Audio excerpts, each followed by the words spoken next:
Hayley Holt, welcome to Between Two Beers. Oh, well, thank you. What a sound. It's nice, isn't it? Takes me back. Yeah, the old can opening. I was just talking to you. You said you were nervous coming on here. You're an Really? old pro.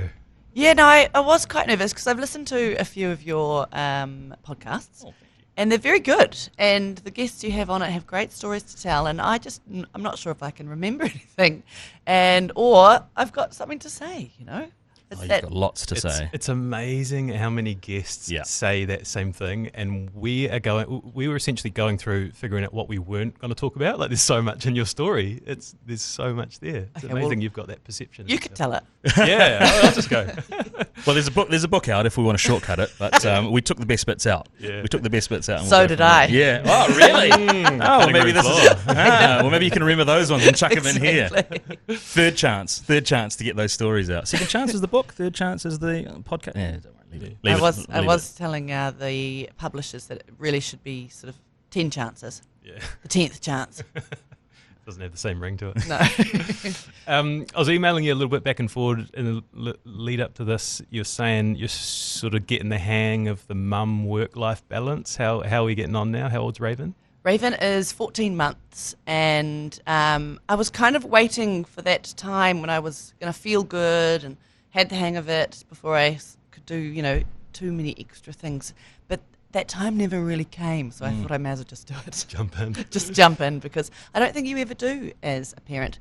4 kids? 4 kids. That's a lot, eh? Yeah. It's insane. I mean, 1 kid is... I'm struggling. You know what? I think the jump from 0 to 1 is the hardest of them all.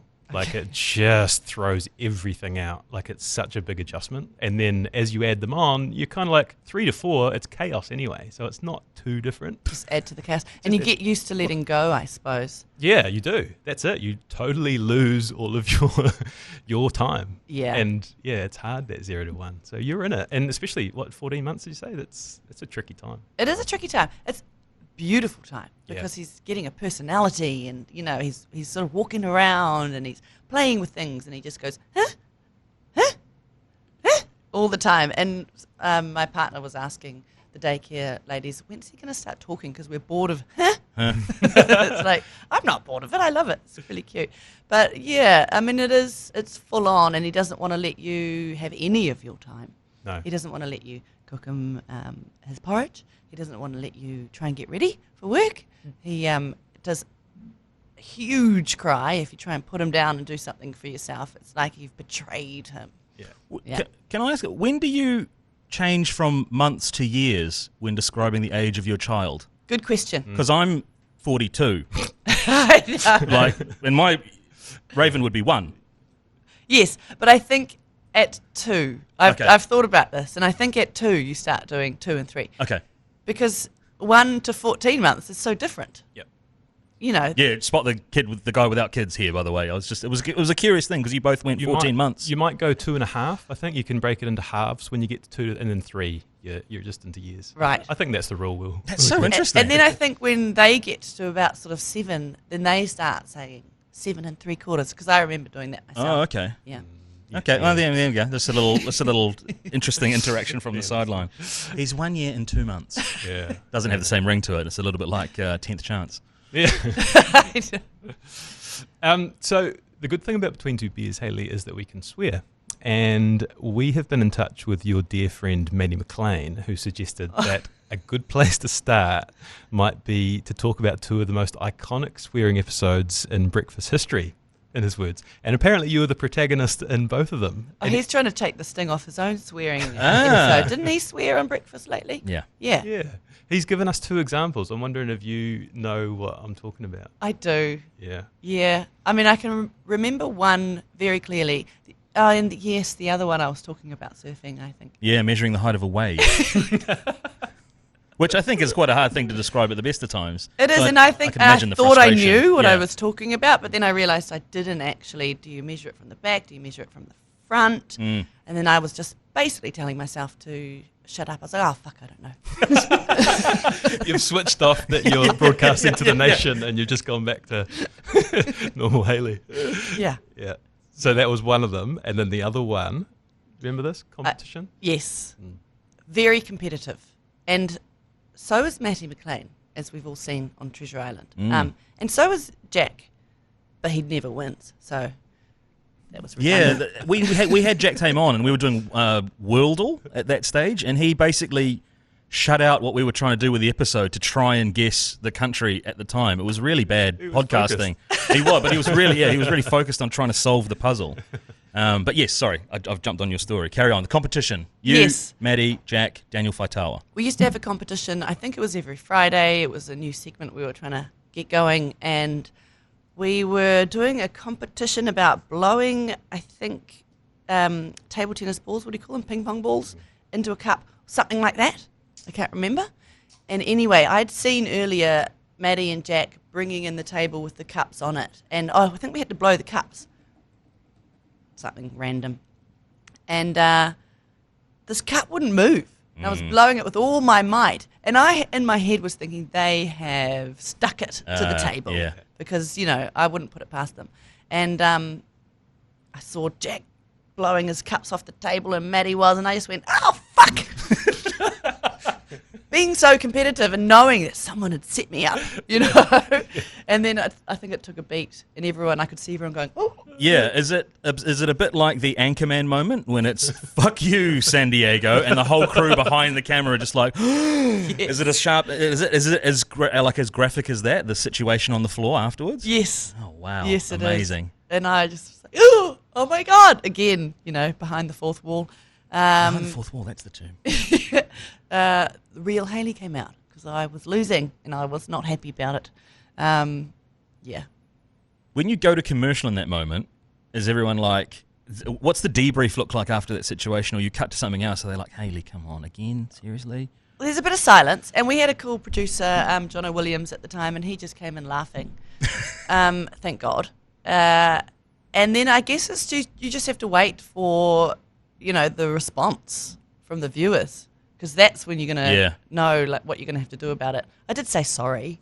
I think the fact that I was so shocked helped. Yeah. I feel like it endears you to the audience, though, because you're real. It's not like people in their everyday lives don't swear. It's just you're on TV, you've got a camera pointed at you, and you're expected to uphold moral standards. Yes. Broadcasting standards. Broadcasting standards, yeah, that's true. Also, apparently in front of children, which I was never good at either with my friends' kids. They were like, oh, God, Hayley. And my own kid too, so he's going to be teaching the kids at school, I'm sure. Maddie described it as iconic. Is that blowing it up a bit? Like, do people still make gags about, what was the first one? Oh, fuck, I don't know. Like, does that get said a lot in jest afterwards? It's not iconic. And he was obviously just trying to take the heat off his own swearing episode. No. I mean, it does make some of the blooper reels, and I think it made the news.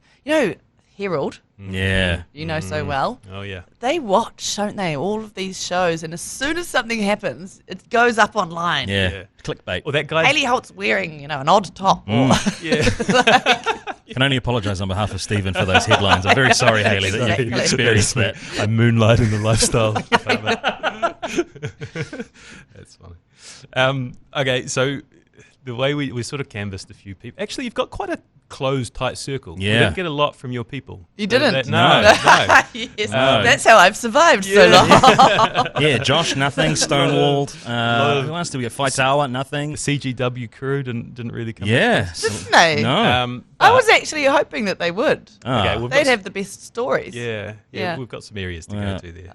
You can have a word about them about responding to the B2B requests for info. I will. Josh didn't reply. No. That's funny. Didn't see it. We probably ended up in his junk. Yeah, we maybe. quite often do. He's not huge on social media except for trolling American football people. Oh, right.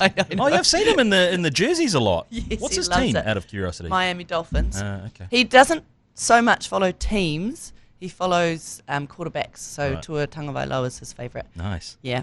Nice. And he follows Lamar Jackson from the Ravens too. You're a Seattle Seahawks. See, I've done my research. I read that page. Yeah. I read the one page on your. It's out of info. It's out of what's the thing needs called? Updating. It needs updating. Yeah. You're a bit flustered today. It was an early. I was up at 3:30 a.m. doing Hayley Holt research. Truth be told. God. Truth be full disclosure. So, wow. Yeah, that is true. You also it's a long prepared book well. It's a long book to get through, but we got there. Oh my God.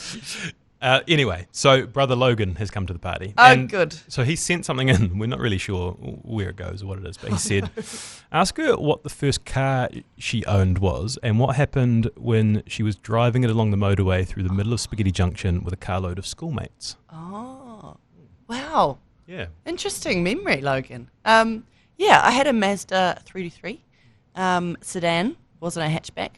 Wasn't that cool. And I think I just got my restricted license, and so I was celebrating by driving everyone into town. We were going to the burgery because I had lots of vegan friends at the time. I wasn't a vegan hardcore. We were off to the burgery. I don't think to veganism get there. existed then, did it? Yeah, but it was very odd. Right. Like, Yeah. you were hardcore and vegan, you know. Yeah, What is that? That's hardcore. Like I remember that, straight edge being a thing that's when straight I edge, yeah, sorry. was it? yes. Ah, right. Straight edge. So they said no to booze and no to meat, and we didn't. We said yes. But we were off to the burgery, and yeah, I was just getting on the motorway at Gillies Ave, and I was trying to change lanes. And then I went too far, and then I overcorrected this way, and then I overcorrected again, and then I overcorrected again, and then all of a sudden the car just spun Whoa.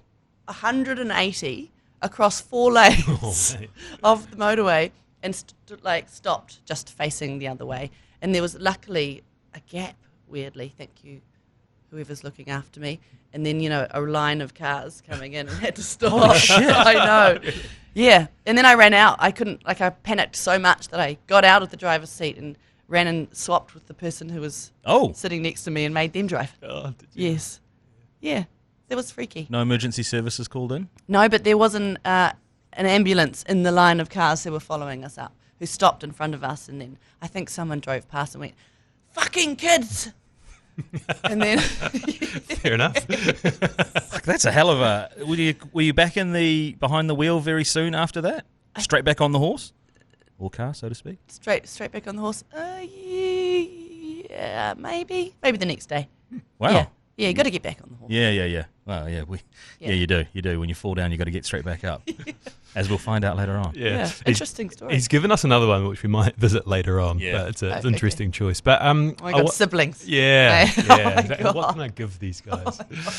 But I did want to talk to you about Sonia Gray because we had her on the pod a few weeks ago, and it sent me down this ADHD sort of spiral. I found out a lot about my family in the lead up to it and ADHD and how it's affected one of my kids and my wife, and it kind of just made a lot of sense. And I know, and I listened to some of the podcasts, you were on them, and you have been on your own ADHD journey. What has it changed about yourself, how you feel about yourself or how you act differently?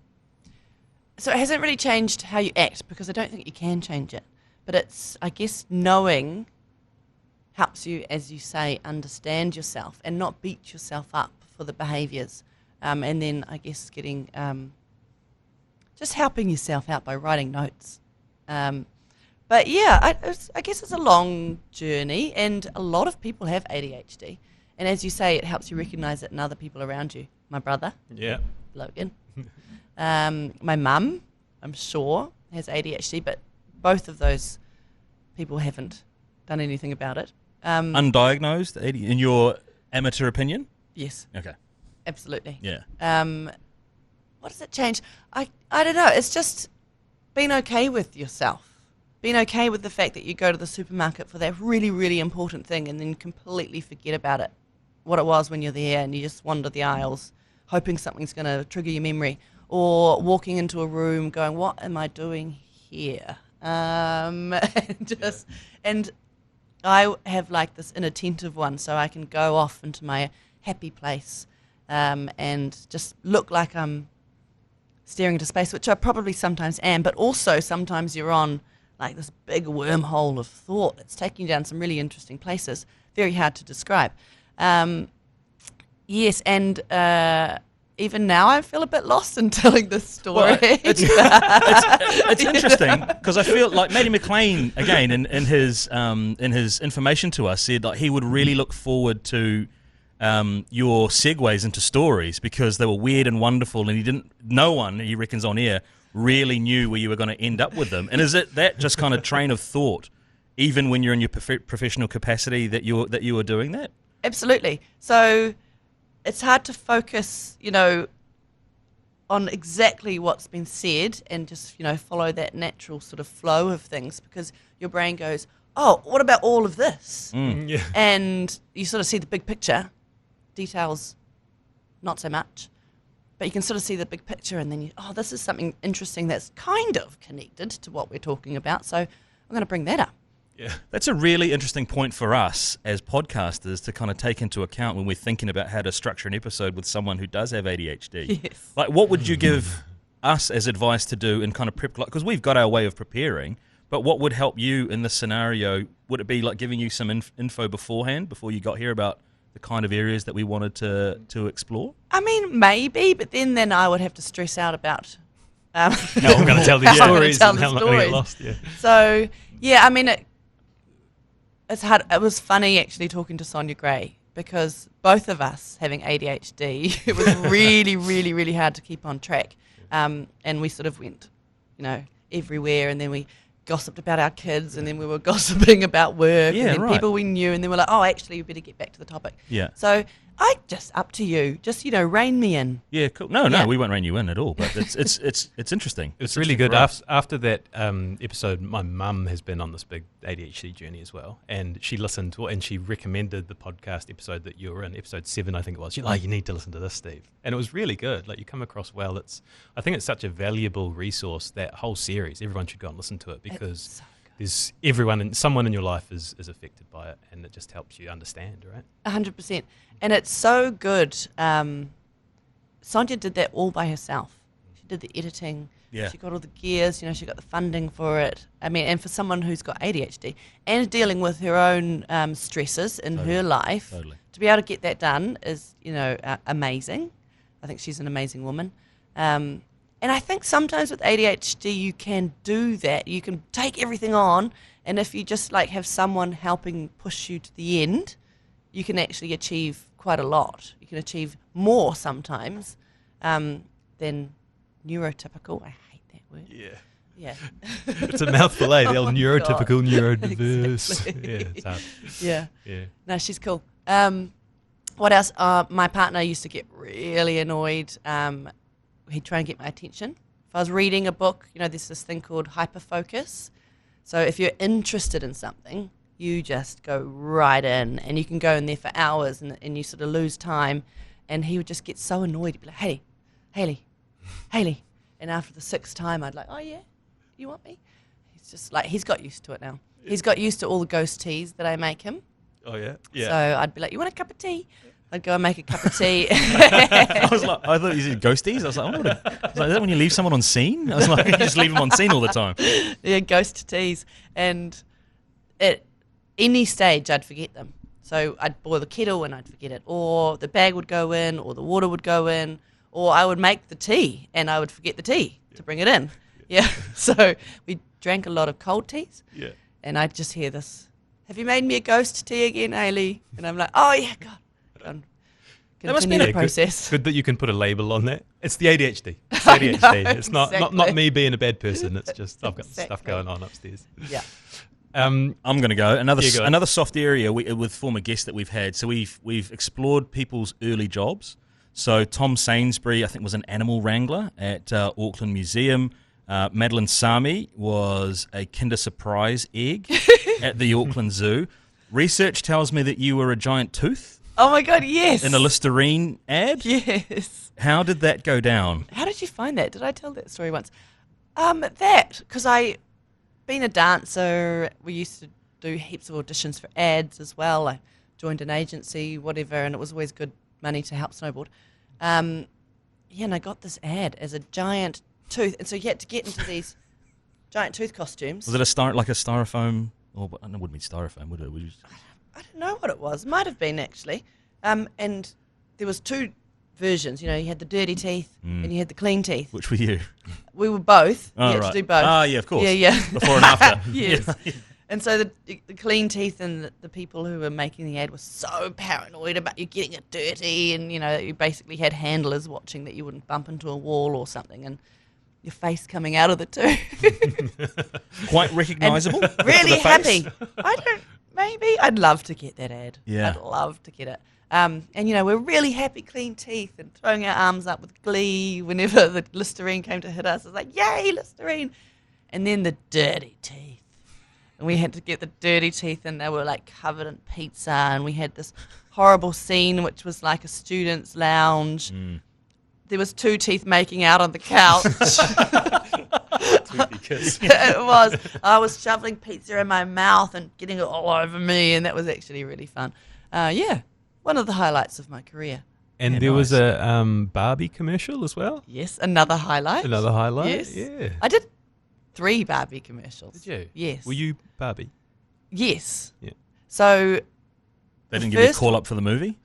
No. They didn't see your work in New Zealand? Well, Margot Robbie. Yeah. Yeah. So I was Beach Blast Barbie, which I can still remember the jingle. Yeah. Beach Blast Barbie, you're the one. We're into Barbie. We're into Barbie. And that was my line. And we had to try and Did you have to do an American accent on it? Was it a New Zealand ad? It was a New Zealand ad, and they'd copied an Australian ad, I think, which Right. is weird. Yeah. We had to play beach volleyball, and the producers were so annoyed because none of us could actually play properly. I mean, we were about 9. And so then we had to pretend, and they had to put it back in post, the ball in post. I also got told off for getting too excited. Oh. You'll get, you go to the back if you get too excited. I'll say, okay, calm down. That was fun, crimped hair. And then my brother and I, Logan, he's going to be attacked in this podcast. Yeah, good. Get after him. I know. We're Dance Magic Barbie. So he was Ken, Oh. and I was Barbie. I think that's the ad that I've seen. Is that the one where we come together and we twirl around? Yeah. Yes. Yeah. Yeah. Yeah, really? Yeah. Wow. He was also the Milky Bar kid. No. Yeah, but he was the old Milky Bar kid handing the reins over to the new one. All right. So they had the back of his head and he was going on the shoulder. It's over to you now, kid. Yeah. Yeah.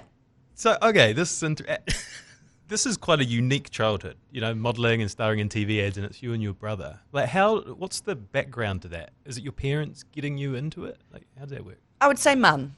Mum got us into dancing. And then once you're in the dancing world, the sort of media and entertainment world opens up, and you keep getting, go to auditions with the whole class, and then you get an agent, and it just became part of life, I guess. Did Logan dance as well? Logan did. Logan was made to dance. Okay. Because I was going, so Mum wanted to take him too. Yeah, and nice. also, they always needed boys, Yeah. because not many boys dance. So, he was sort of made to go along, and he was actually really good.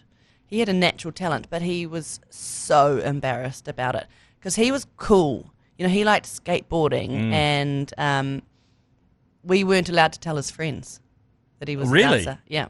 You had to hold that secret at age, what, 10? Yep. Really? Yep. We used to bring it out sometimes if we're trying to tease him.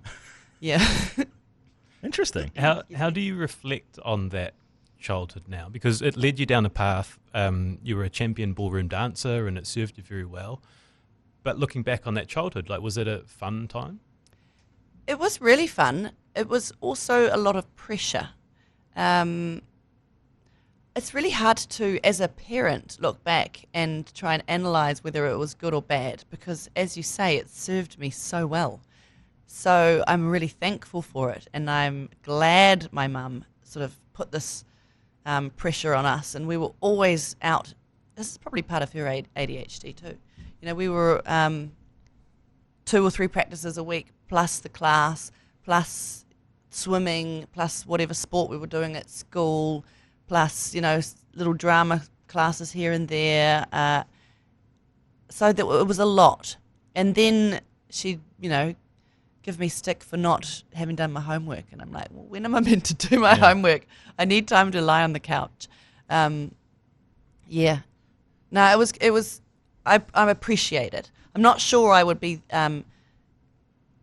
put that much pressure on Raven, but I say that now. And you also want to teach your kids commitment, because it did teach me commitment. Yeah. Because what were the lessons, I guess, from that child, the discipline, I guess, that it takes to kind of do all of those things? Yeah, discipline. and committing to something, going along when you say you will. Having a partner added to that because, you know, it was up, you had to go for them too. You couldn't just not go to class. And it taught me how to turn up when you really didn't want to. If you're feeling sick or you just were over it or your body hurt a little bit, you had to turn up. And those were usually the lessons where you would learn something huge or you would get to a next level because you've pushed through that. So I really appreciate it. Because did it create a career path? Like, you're obviously really, really good at it. Was there a point in those high school years where you thought, shit, maybe this is me. Maybe I'm be a professional dancer for the rest of my life? Completely the opposite. The career path for a professional dancer at that time was you would move overseas to London pretty much and then become a teacher and make it your whole life. So you teach and you would live it and you would breathe it and you would put all your money into it. And I think when I was 18, I just went, no, that's not for me. So it wasn't until my early 20s, mid-20s, when Dancing with the Stars came along, where it all like this light bulb moment, and it was like, oh, it was all for something. And so Dancing with the Stars set me on this path. Before we get there, can we just loop back to like the glamorized, and I use that term loosely, the glamorized version of what the reality of dancing is like bleeding toes, and you talked about like having to front up when your body was sore. Is that the reality of it? Like you're pushing your body to its absolute limits in those conditions? Absolutely. They used to say when you were doing 5 dances, so when you were in A grade or professional, you did 5 dances. They used to say it was like doing a marathon. You'd expend that much energy, plus you'd have to smile. You do have to smile the whole time, eh? I know, exactly. So it's kind of a sport. They pushed, and I think it's now called dance sport. It's a sport in that regard, but I've always thought that it's an art. Yeah. If you have to smile, to me, that feels like an art. Did you have to practice your smile as well as your like steps and routine? Not so much practice, but you got told, you know. Smile. Smile, smile, smile, smile, smile. And then your smile would start shaking because you're holding it so long and it's so fake. Yeah. Yes. Fuck. Yeah. I'm going to move through the dancing journey a little bit. So you get sick of dancing, you get into snowboarding, we'll cover that soon. But then you get back into Dancing with the Stars, then you win Celebrity Treasure Island, and that catapults you to Strictly over in the UK. And is that the timeline? I'm not sure the Treasure Island... That had anything to do with it? Not with Strictly. That's what Shay told me. So. But 3 a.m, man. I might make some mistakes at 3 a.m. No, but I wanted to focus on that. Like, that was such a big deal, right? I don't think people really understand what a big production that was. Yeah, Dancing with the Stars is our reference point, but Strictly in the UK is huge, right? It's the original, the OG. Huge. And I think the reason I got that was they had this very tall swimmer. My partner was Mark Foster. He's a world champion swimmer. I think he swam the 100 metres. And he was 6'7". And so they didn't have any dancers in the UK who could dance with him. So they sort of cast their net around the world to the other Dancing with the Stars. And I was tall enough to get an audition. Yeah. Yes. So I had to fly over with my Treasure Island money, so maybe this is where it came from. We go. Vindicated. There we go. Shay's back. Thank you very much. Do not doubt this man. Yes. Yes. So I had some cash from Treasure Island, so I flew myself over to London for the audition. I think I was there for 3 days, flew back, and I got the job, surprisingly. I always get the jobs where I think I'm not going to. I don't know whether you're more relaxed or something. And that was... bit out of my depth at Strictly, actually. I was dancing beside people that I'd grown up watching. These were legends of the ballroom dancing world, and, you know, Fraud Complex is huge. And I hadn't danced, actually, since I was 18 years old, properly. So, yeah, I felt very scared, but it was an amazing opportunity. And I got to do the cabaret with this amazing sort of contemporary dance troupe for one of the shows, so that was probably my highlight. And I met Bette Midler. Did you? Yes, she sang on one of the shows. She is tiny. Did she go Wind Beneath My Wings? Was that the song that she sang? Can't remember. Oh, we'll Google that afterwards. Can I ask, is like ballroom dancing, is that the kind of thing that you can just keep ticking over in the background, like riding a bike? Like when you get back on the floor, does everything come back to you, or do you really have to like focus on honing the steps? I think when you've done it for so long and from such an early age, it does come back to you. When I was judging the Dancing with the Stars when it went to TV3, I did a dance with Stefano, one of the other judges, a waltz, and it all came back, and it was wonderful, and it felt great. But my body was screaming. Honestly, my back went out, my feet were sore. So your mind is willing, and it's all there, but you know your body's going to tell you that you hadn't done it for a while. Do you know the audience of Strictly? Like how many people were watching it every night? No, I'm sure you could Be find out. millions, yeah, but Millions. I've heard you tell an anecdote about being on a train and you're going out with Richie McCaw at the time, and you sort of out-celebbed him on the back of Strictly. Yes. I was sitting at the window. He was in the aisle seat, and I'm surprised anyone could actually see me, actually, sitting behind him. And this lady sort of bent over and tapped him on the knee and was like, "Excuse me." And I was like, "Oh, here we go. Is that Hayley Holt?" And I was just like, yes. I think I did that. I think I was like, yes, at the time. In your face. Because this is Pete Richie. Yeah. Exactly. What up now? What's up now? Fly a helicopter now, asshole. The other question we had about dancing is, how does it translate to night out dancing? When you're in the clubs, you know, because you can't be putting it all out there, right? You've got to sort of pull it back a little bit. Or can you? I mean, in my opinion, you can't. Yeah. But people do try, definitely. I used to go out with the dancers after a comp or after a show with Candy, and they would be doing the cha-cha on the nightclub dance floor, and, you know, they were dropping it like it's hot, and they were cutting shapes. And it was like a fusion. Like they were mixed just hip-hop and ballroom dancing. Yeah. Yes. Wow. Yeah. Yeah, nice. It was interesting, and I was, oh my God, hanging my head in shame, because I was a ballroom dancer, but I still was a snowboarder, skateboarder. You know, I didn't think they were that cool, to be honest. Yeah, you're a cool girl. Yeah. Couple of beers later would help. I was right there with them. Yeah, but also a lot of people who see me out, or used to see me out dancing, were surprised that I was a dancer. Because I know. He was doing the robot all the time. I know, pretty much. You know, just like sitting there like bopping my head or whatever. Or yeah, because as a punter, that if you do go out and you see someone on the dance floor that clearly knows what they're doing, there's always that sort of, who the fuck do they think they are? I know. Everyone wants to just be out there with their two-step and their kind of swinging hands and backing it up. Yeah. Yeah. Although there was always a sweet spot when, you know, if you had some really good music and the beat would drop, you know, I could always get, and there was always that moment where there'd be about 4 or 5 people on the dance floor who sort of were in like this weird energy, you know, you could sort of tell that they were on the level, and you're you'd throwing be dancing, the fishing line out. You'd be dancing with Reeling them, them in. but not with them, you know, it's so good. Yeah. Yeah, nice. Yeah. Good memories. Yeah, great memories. Do you get on the dance floor these days?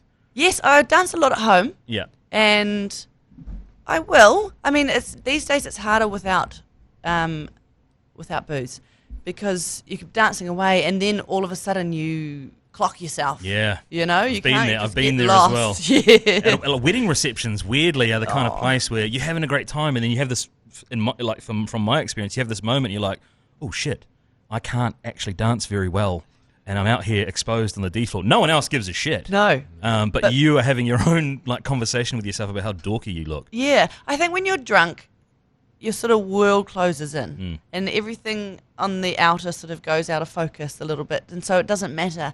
But when you're not, especially at a wedding, you know, you've got this floor in the middle of this big wide open room, and people are sitting there on the table just watching. Yeah. And judging. You can judging, and you can tell. Yeah. And you can feel it. But then there's an age where you don't give a fuck anymore, right? Like over 65s, they're out there. They don't care. Yeah, they don't give a shit. You don't care what you look like. You're just out there fucking wobbling around. Is that how you dance? That's how I dance. Yeah. That's how my mum dances too. Oh, She's a good That's mover. unfair. Yeah, That's unfair. I'm so glad that you got up on the dance floor still, though. Yeah. That's cool. Yeah. I think the other part to it, the other lens is that you can see the drunk people in the world that they're in on their own, and you go, for me, again, personally, I'm like, oh man, that's where I'm one beer away. Like, I was there, but then I'm one beer away from really tanking in this situation. That's the thing, right? Yeah. I mean, it's not that you were there with them. Yeah. It's that you were like on that level to them. Yeah. Yeah. Yeah. I remember when I've just really I've swung off sideways. Yeah, but, not attention. going to my first party after I gave up drinking. Like a house party? House party. Yep. And I was like, where's all the drunk people? Like, Oh, people right, yeah. Isn't everyone meant to be drunk? And they're like, no, this is super normal. And I thought everyone was on my level when you're drinking. You know, you just come in hot and just be like, yeah, I'm going to rock this party up. Yeah. And you just sort of think that everyone's there, but they're not. No, your perspective. It's very different lens on things. Yeah, I know exactly where you are. I'm gonna chart our path back. So you've He's left the path charter. Yeah, I'm the path charter. So you've left dancing behind, and then you're into snowboarding. And we had Steve Dunstan on the show a while ago. What a guy Steve Dunstan is. He's brilliant. Your name came up. We talked about the Huffer House of Horrors. I was like, amazing, Hayley Holt. Like, she's got so many strings to her bow. But what do you remember about Steve and Huffer? Like, were you surprised at what he's gone on to achieve with Huffer from knowing him from a younger age? Because for context, they sponsored you, right? Yes. Yeah. Yes. I'm not surprised because he was kind of a trailblazer, I guess, in that New Zealand snowboarding outerwear. What do you call the clothing industry? Clothing industry. Clothing industry. That. Yeah. Jacketing. Yeah, jacketing.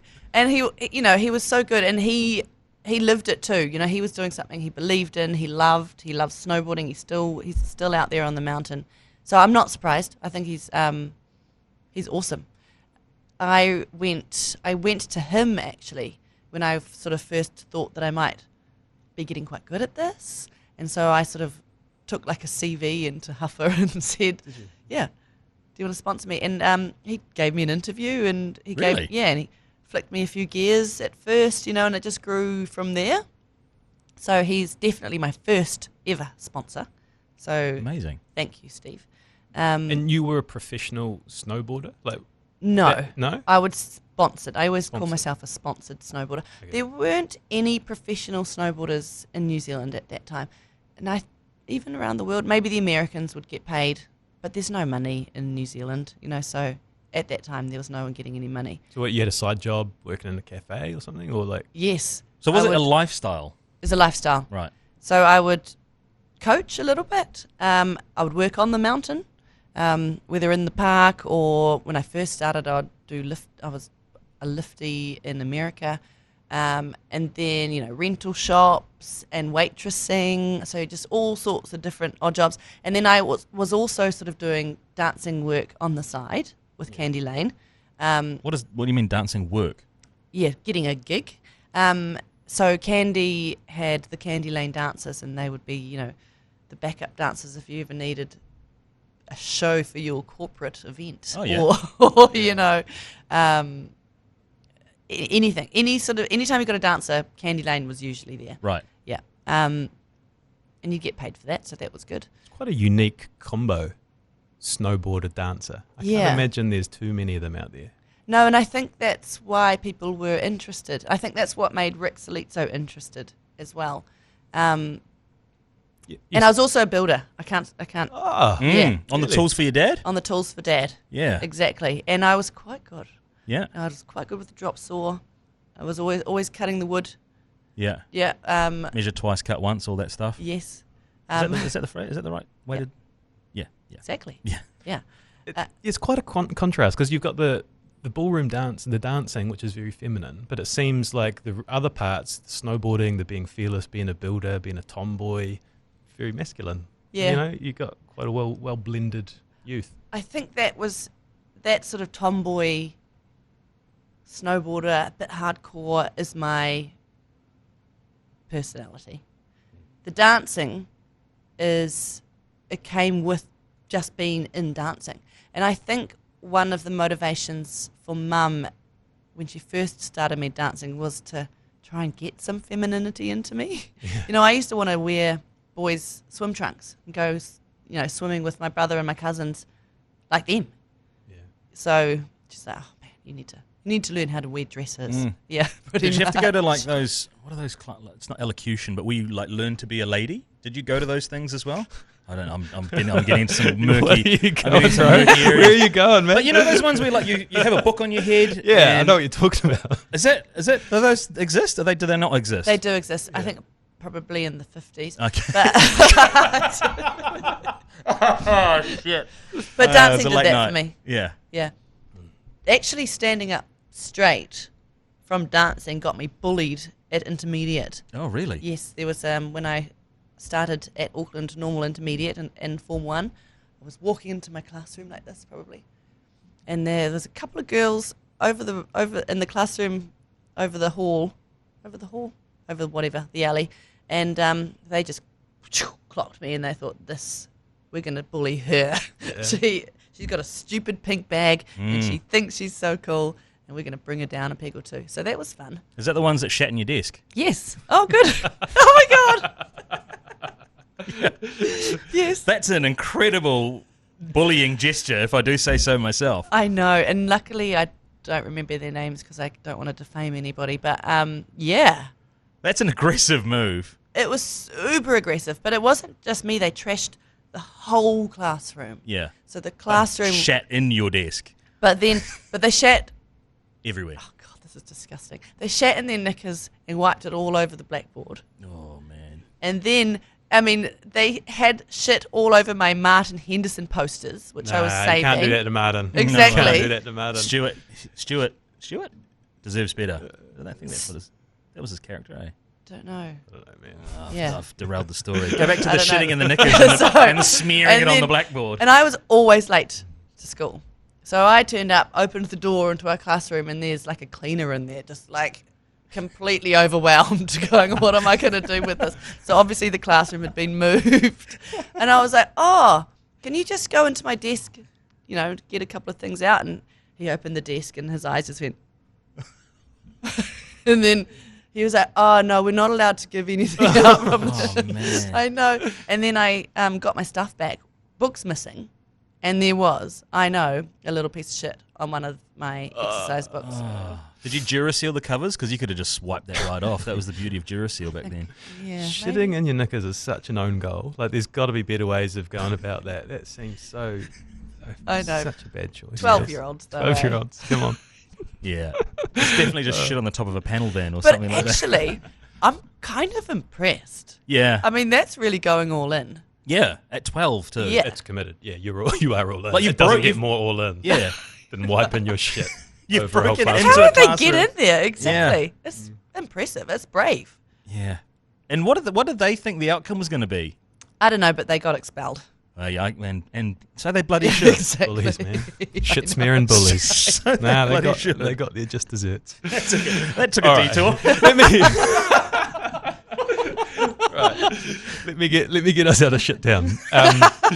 You mentioned his name. I want to talk about Rick Solizzo because Crowd Goes Wild. Man, I think you joined in 2009. I watched it all the time. Those 3 years, 2009, 10, 11, I think. Like, it was such a good show. It still is now, but that cast of characters you had then was sort of iconic. But Rick in particular, what was your relationship with him? How did he get in contact with you, and what were your first impressions?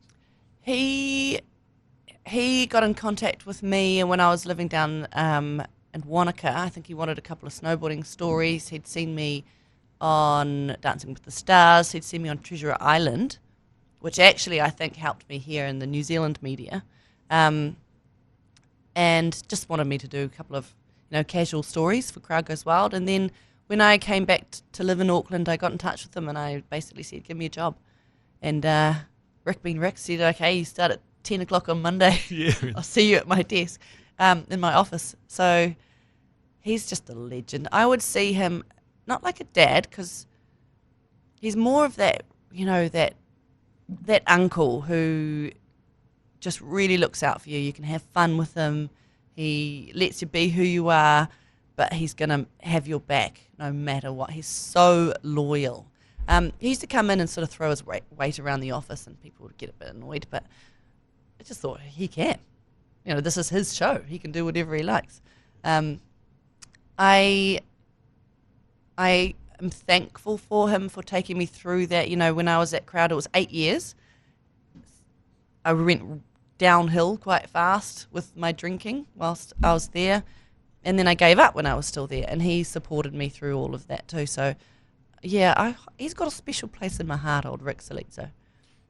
He's an amazing guy. He's done so much for New Zealand entertainment. He's the one because we did a pod and he was over in the States and he kind of got cut short a little bit. He's the one guy that I'd love to do a second recording with in studio, because I feel like we only scratched the surface. There's so much to talk about with Rick. He had so many stories, because he was at TVNZ, I think, when he first left broadcasting school. Yeah. And then, he was with the All Blacks. He's got so many good stories. And he was with the All Blacks when they were fun. They used to go out and have a lot of fun, and so there's some stories there.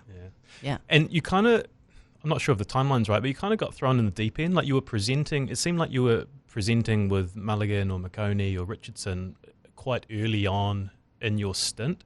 And from research, it surprised me that you weren't actually that into sport. Is that accurate? That you kind of had the sport hosting job, but you didn't really... We're not meant to talk about that. It was back then. No, I love sport. I love it now. Oh, I'm a sport nerd. No, yeah, and that was the whole point, is I knew alternative sports. So I was into snowboarding and skateboarding and surfing and motorsport and things that I thought were fun, but not rugby. We used to call rugby egg ball.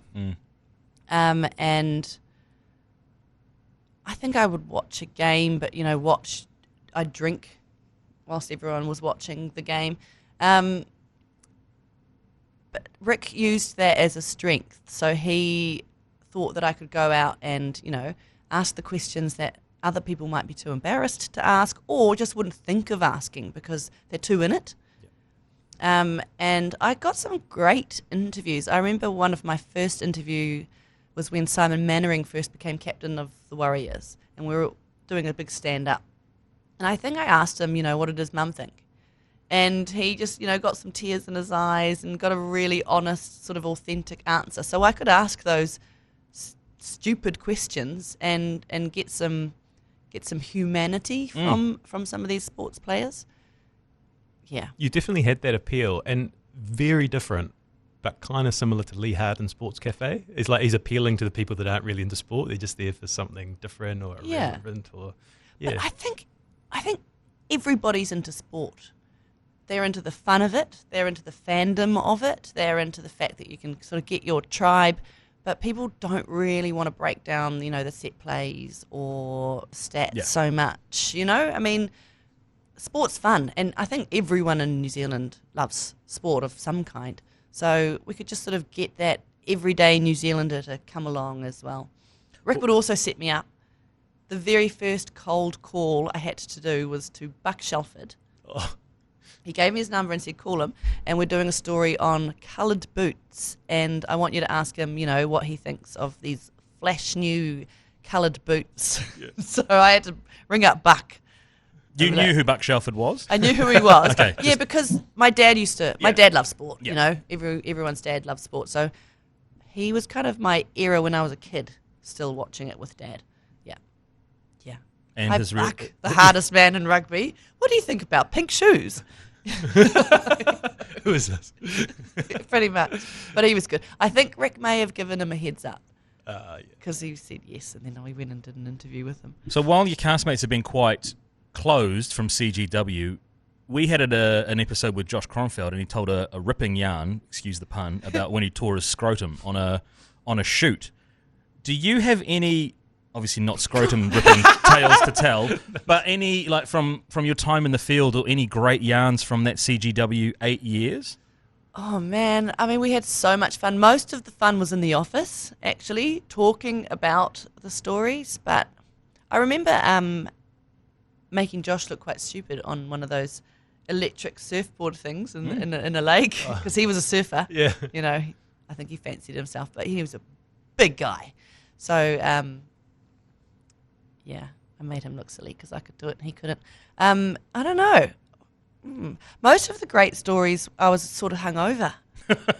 You know, when you're in that sort of really funny, I used to call it plastic brain type sort of vibe, and I'd come out with something really great. I think I did. Was that encouraged on the on the show, in the production? Like, did Rick or anybody know that they got their best stuff out of you when you were in that sweet spot? It wasn't encouraged, but it was accepted. Rick's rule was you can do whatever you like as long as you turn up for work. So it doesn't matter what state you're in, but as long as you turn up. Yeah. Did you always adhere to that rule? No, I did not. I mean, I remember setting up this story that I was quite excited about with some horse riders of some sort. I think it was polo players, and they got all of their horses. Oh my God. I'm so ashamed. They got all of their horses to the spot, you know, and they were waiting there, and they had to ring up the office and say, you know, where's Hayley? Basically, we've all taken a day off work and got our horses here, and she's not here. And they couldn't wake me up. So that was terrible. God. Yeah, not good. And I want to... I know these things aren't always comfortable to talk about as well, so I think it's important to frame it as having come out the other side as well, because I think there's people that are probably listening to this that are maybe in that situation now, so it's important for us to kind of contextualize it as well. It's not us picking holes in the bits that you did and those sorts of things as well. But yeah, it's amazing that you were, I guess, functioning, knowing that behind the scenes there was a real battle maybe going on in your own life. Yeah, and at the time it wasn't a battle. You know, I was loving it. I was having a really, really good time. But it was just starting to get harder and harder to get to work. So I was having, you know, a moment where I didn't turn up for work. I had that time in Las Vegas where I didn't go to the Sevens, which is why we were there. And so when those things started happening, I sort of started thinking, yeah, maybe my friends and my family and everyone who knows me is right about my drinking. Yeah. I don't know.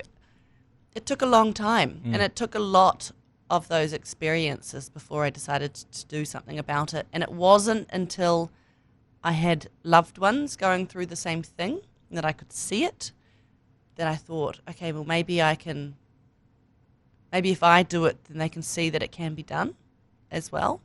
And then I had a really good friend who went into AA, and they say AA is a disease because it's really catching. It's a catching disease. You sort of see people that you love go into it and their life change, and how good it is for them that you decide you want that for yourself.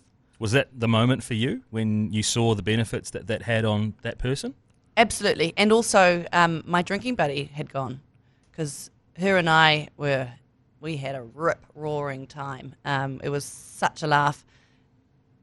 Our friends didn't like it so much, you know, and so I think, you know, it's that catching disease. She started dating somebody who was in AA, and he took her along after a couple of accidents, and then I followed because I was lonely. At that stage, you know, she was sort of the last resort. When you look back at your whole journey with alcohol, like, because you started quite early, right? You were sort of 14 and having beers and stuff, and it was kind of normalized. Like, do you feel like that led to it sticking around for a longer time?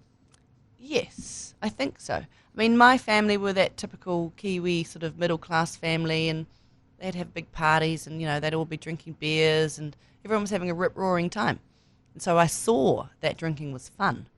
And then I think it's the ADHD rather than being, I used to say I was introverted, but I think it's actually the ADHD. When I'm in big groups, I get overwhelmed, and so I sort of shut down a little bit. Drinking helped me shut that part of my brain off. And so then I wouldn't worry, or I wouldn't be self-conscious. And so at the time, it actually worked for a while. You know, it was actually a really good tool to have a social life. And yeah, I had a lot of fun. It was good. And people, when you're young and you're in that sort of snowboarding, skateboarding scene, telling the stories the next day was all part of it, you know?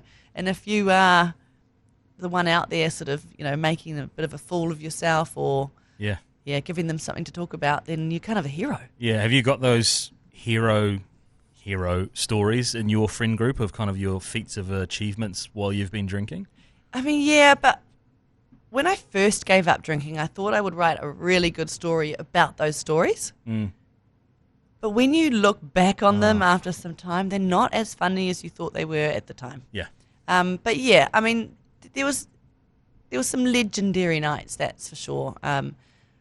My girlfriend and I would used to wrestle for some reason. Okay.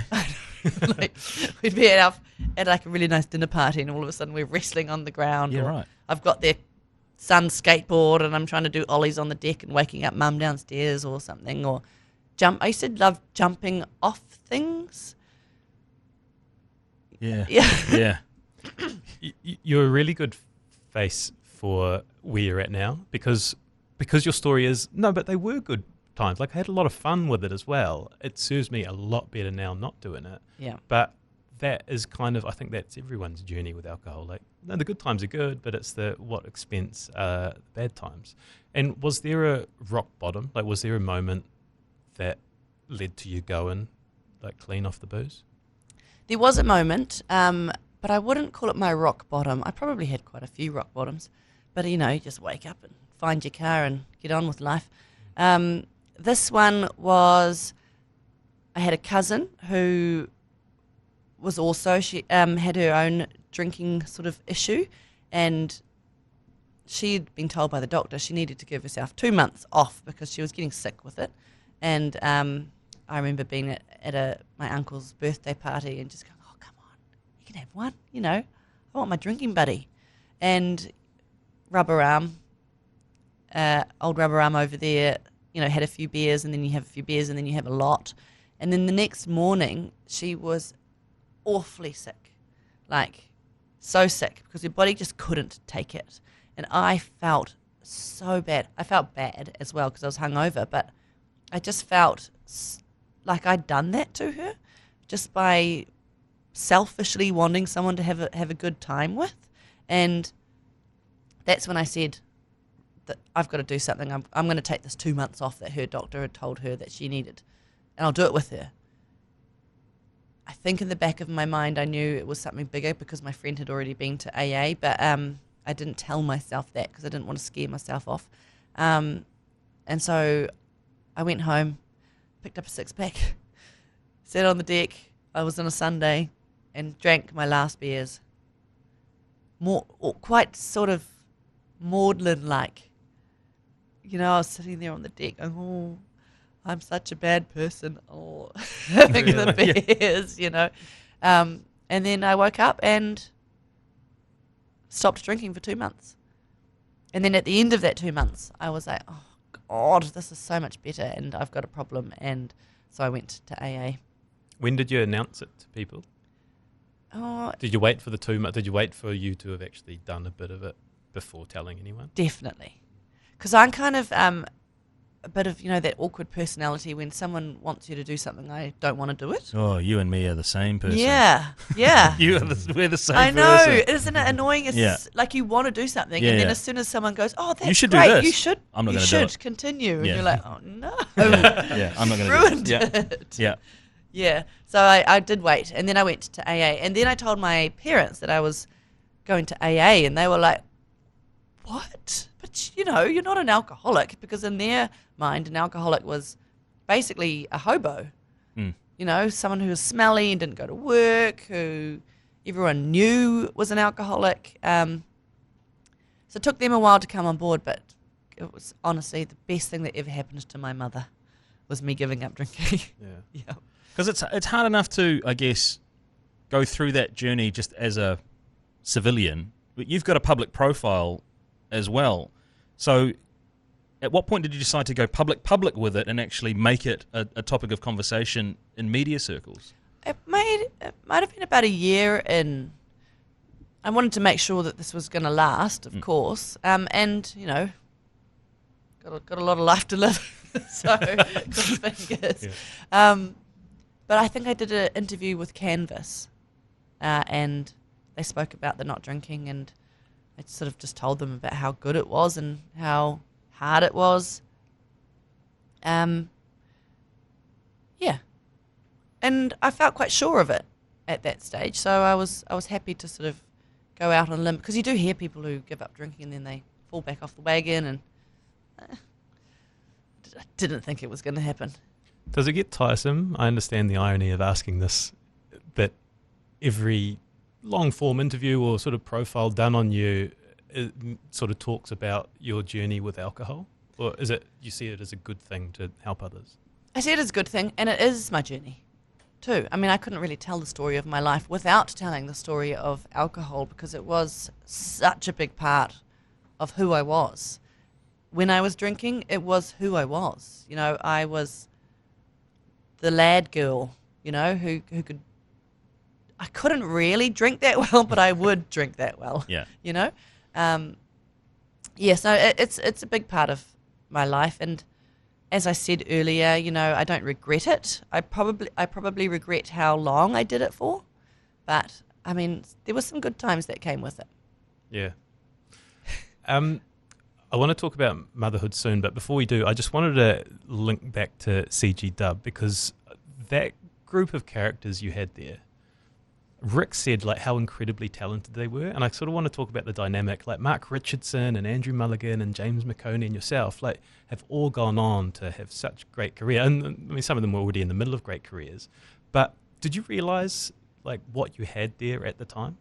I did. I loved it. I definitely call it the glory years. Such a cool team, and they were all such individuals. Nobody was trying to be anybody else. Nobody was trying to outdo anybody else. They were all just who they were. And their characters were the characters that you see on the telly. So Mark would come in. He wouldn't even really say hi to anybody, you know, and he'd walk down and sit in his corner and put his headphones on. You're like, hey, Mark. And he's like, okay. And then you'd be having your conversations and having a laugh, and then all of a sudden you'd hear some really funny but, you know, quite cutting remark come out of the corner and be like, oh, Mark is listening. Yeah. Yeah. He was there, but he wasn't really there. Yeah. Yeah. I respect him. He's actually got a huge heart. Old Mark Richardson. Yeah, we did a pod with him, and same, like came away really liking him. Like he doesn't care what anyone else thinks. He just is his own man, but like such a likable guy when you actually sit down and talk. It's one of our most popular episodes ever, I think, as well. Yeah, people love Mark. He is great. And I still carry this as a lesson from him. He wrote that book, Thinking Negatively. Yeah. Which people just thought was, you know, him having a laugh at the time, but it's so true.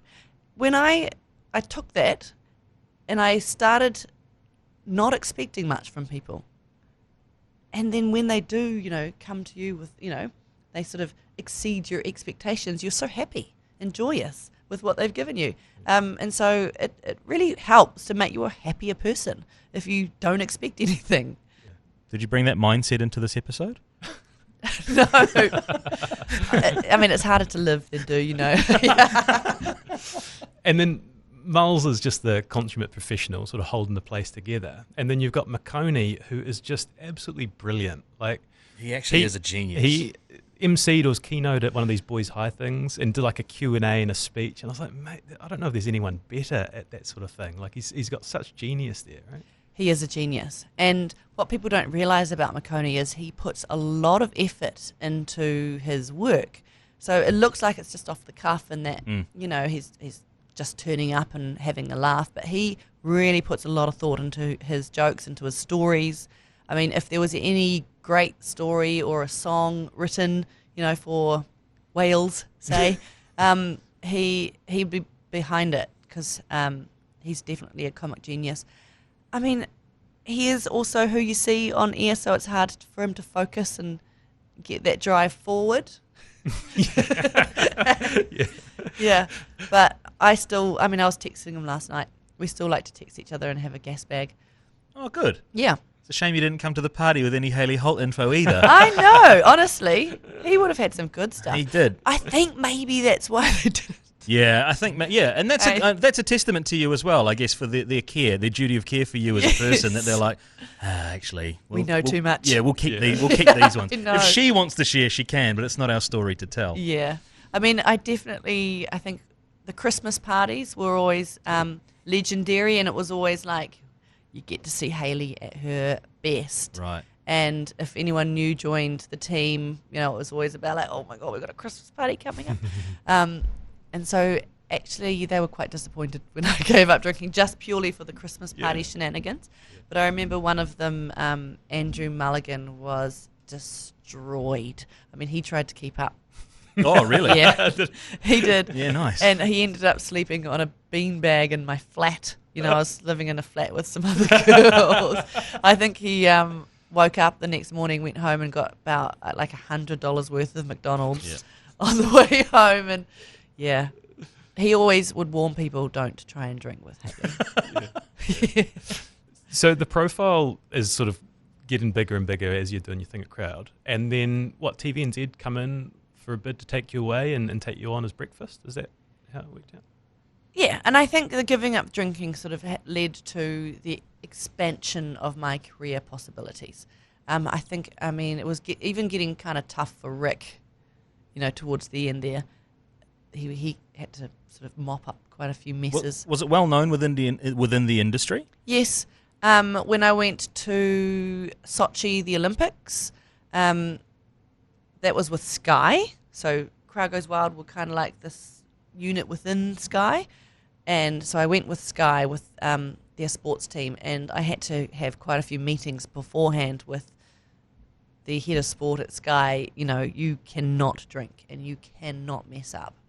You know, this is a test, basically, and we're taking a huge risk here, so don't let us down. And then I went to Russia, and I got sent up the mountain so that I wasn't with everybody too, and the temptation wasn't there. But the snowboarding competition ended, and I knew everybody. So I did go out one day, and I went to this huge super club, and there was people everywhere. I had a great time. I can't remember how I got home, but I did wake up to go to work, and I couldn't find my passport.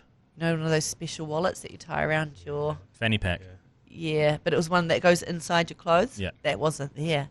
And so I spent the whole day just like gritting my teeth through work. I couldn't eat because I didn't have my wallet, but I didn't want to tell anybody what had happened. And I was freaking out. I thought I might have lost my passport in Russia.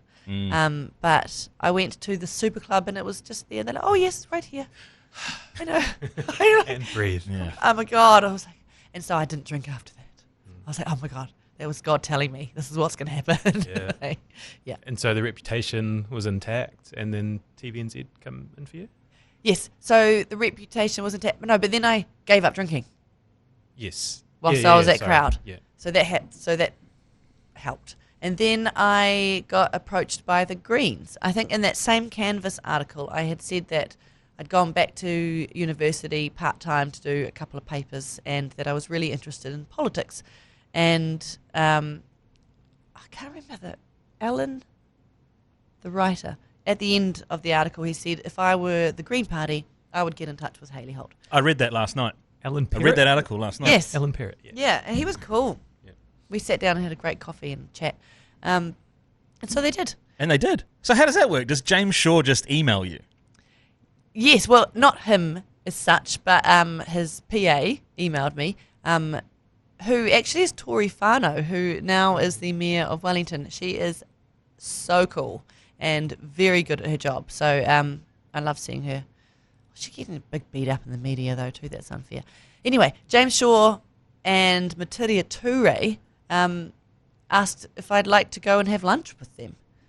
And I was like, yes, absolutely.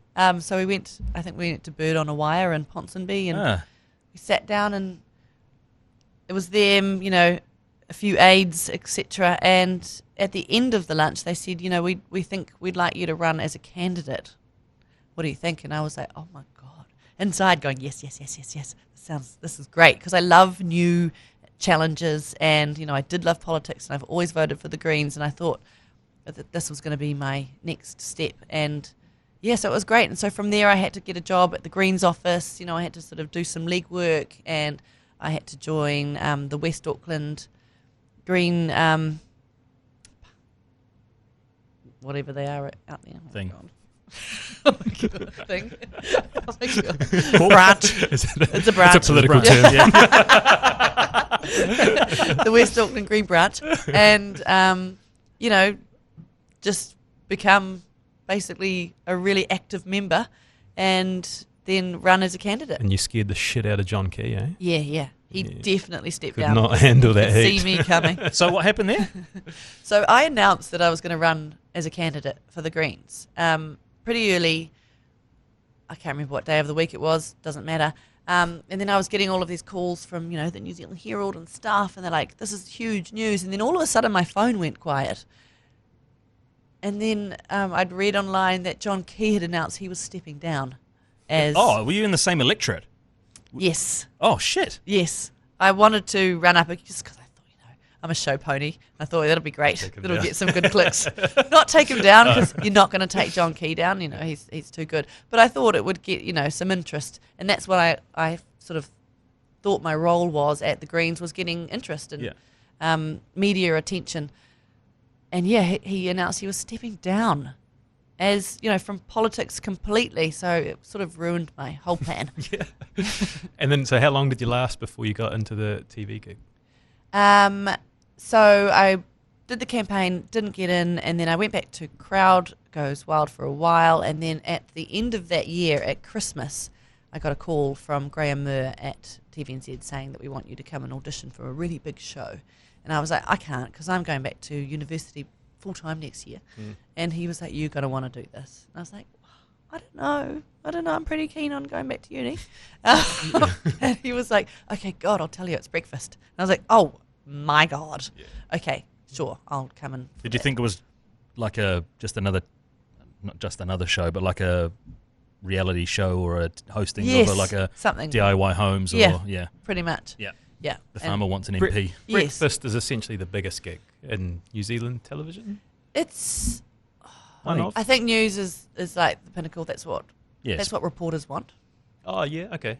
News. And then, we got Sunday and stuff. But breakfast is the most watched. Yeah. Because it goes for 3 hours. So you get so many different eyes on you. And it's a really good entree into TVNZ. And... yeah, so it was huge. And so that was one of the auditions that I went to thinking there's no way I'm going to get it. And so I must have been quite relaxed. I think I was giving Jack some stick. And, they called me up and said, you've got the job. And I was like, oh, my God. And I rang my brother and I said, you would not believe this. I've got a job on breakfast. And he said, you've got to be on the real telly. Yeah. Well, that was going to be that was in my notes, because it's quite a stark transition from light sports entertainment to breakfast TV. Yeah. Huge. But are the mechanics of it still the same? Like, did you feel like you needed to be a different person than you were on Crowd? I felt like I needed to be. Right. But the people, managers and the exec wanted me to be who I was on Crowd. So there was that sort of awkward time when I first started, and I was trying to be some kind of reporter and really know my stuff and do some hard-hitting interviews. And I got a call upstairs to the CEO of TVNZ, and they're like, are you okay? Because I was obviously really stressed out and I was freaked out, and I just thought everyone hated me, and I was a square peg in a round hole, and they were like, we just want you to be you. And that's why we got, if we wanted a reporter, or we have a lot of them here, so yeah. And so that was good. It helped me relax into it and be myself and say the random things that Maddie said that he liked. How much do those early hours fuck you up? Oh my God. You go mental. You literally go insane. It's like being hungover and jet lagged constantly. Yep. So you're sort of living, it feels like you've got a sound in your head. You're living in this world where you never feel okay. And it hurts to think. And you also get there at 4 a.m. By 10 o'clock, you are done. You have expended all of your energy, it wrecks you. I kind of feel like it was really good training for having a newborn, because that felt easy. Yeah, right. It was like, this is great. I can stay up watching, Netflix while I'm feeding a newborn. Is that why the bonds are so tight between that breakfast crew? Because it is such an unnatural time to be fully active and fully engaged? I think so. And also, it's such a cool show too. It's family, it's fun, but you're also talking to politicians, so you're getting all of the news.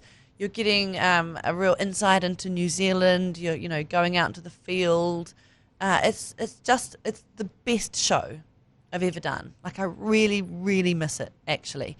But the hours are just destroying. And you're surrounded by some of the greatest minds in journalism, right? Working with John Campbell every day. John Campbell. Yeah. I couldn't believe it. And he's great. And he's got a dirty mouth. Yeah, we heard that. He swears a lot. Yeah, every second word when he's not on camera, we've heard. He is. Is that true? Yeah. It's amazing. And He he's keeps them loud, and he goes, he's walking through the newsroom, and he's, oh, you're wonderful. And he's just like, he really, Yeah. he's got such a big heart, and it was amazing getting to know him, actually. He'd be a great podcast guest.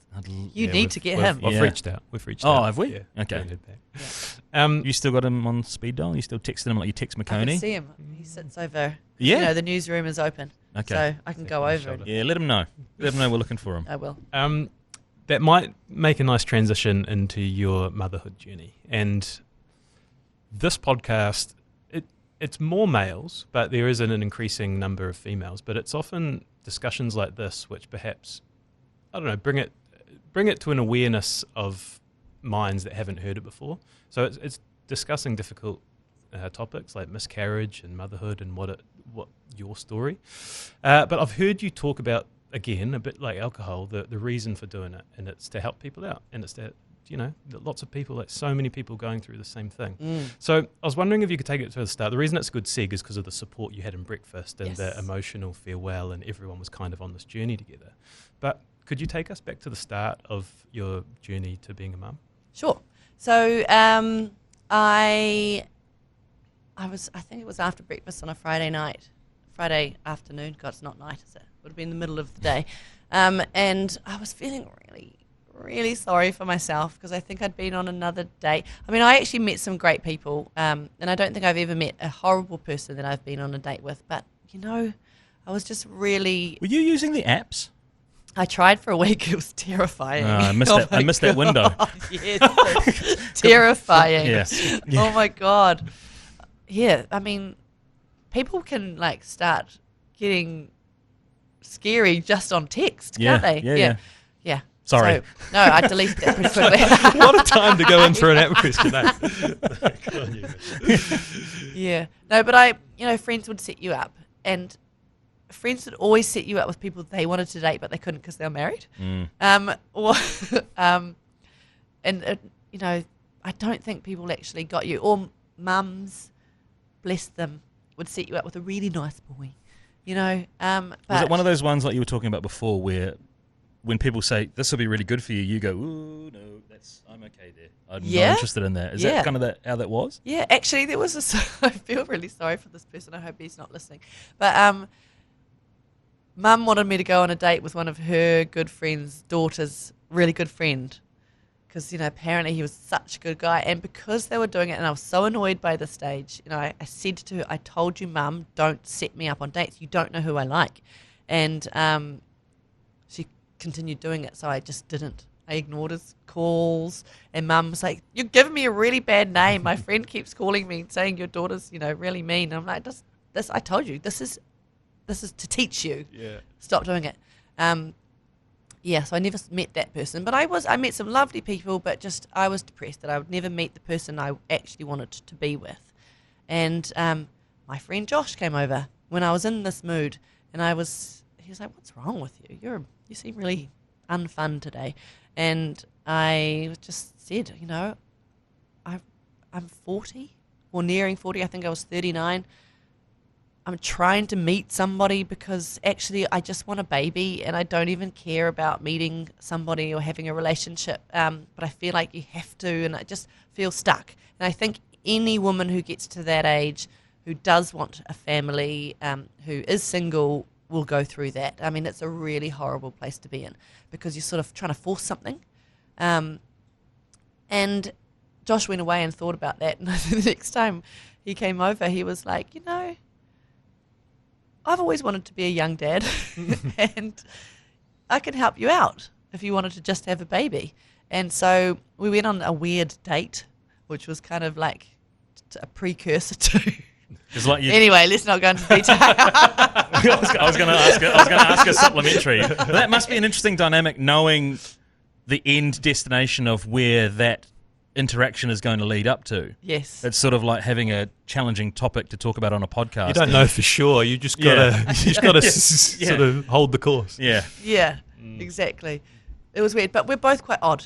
And we both kind of revel in uncomfortable situations. So, we stuck with it. I think we went and had some kava. And oh, really? Yeah.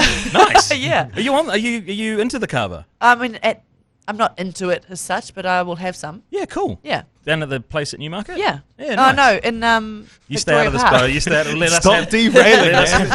Third derail.